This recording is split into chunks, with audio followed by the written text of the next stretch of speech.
कर्म का भोग कैसे भोगते हैं। एक गांव में एक किसान रहता था।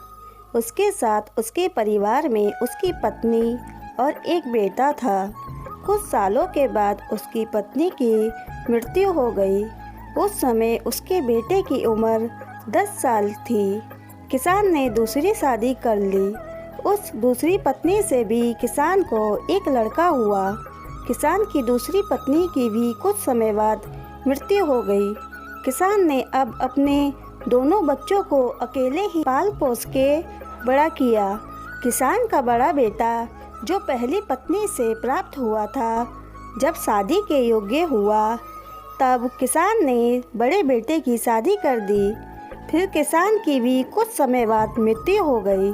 किसान का छोटा बेटा जो दूसरी पत्नी से प्राप्त हुआ था और पहली पत्नी से बड़ा बेटा दोनों साथ साथ रहते थे।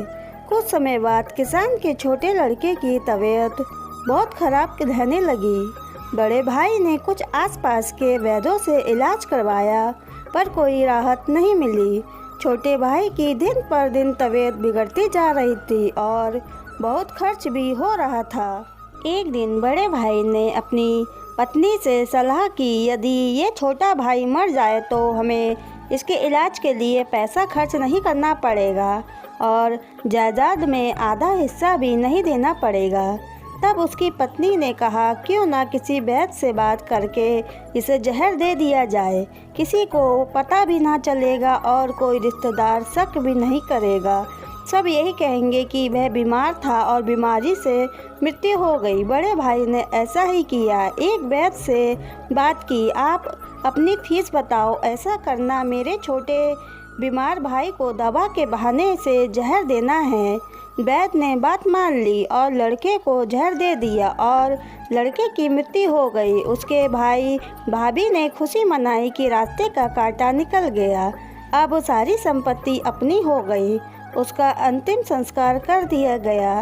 कुछ महीनों के पश्चात उस किसान के बड़े लड़के की पत्नी को लड़का हुआ। पति पत्नी ने खूब खुशी मनाई। बड़े ही लाड़ प्यार से लड़के की परवरिश की। कुछ ही गिने वर्षों में लड़का जवान हो गया। उन्होंने अपने लड़के की भी शादी कर दी। शादी के कुछ समय बाद अचानक लड़का बीमार रहने लगा। माँ बाप ने उसके इलाज के लिए बहुत वैद्यों से इलाज करवाया। जिसने जितना पैसा मांगा दिया, सब कुछ दिया ताकि लड़का ठीक हो जाए। अपने लड़के के इलाज में अपनी आधी संपत्ति तक बेच दी, पर लड़का बीमारी के कारण मरने की कगार पर आ गया।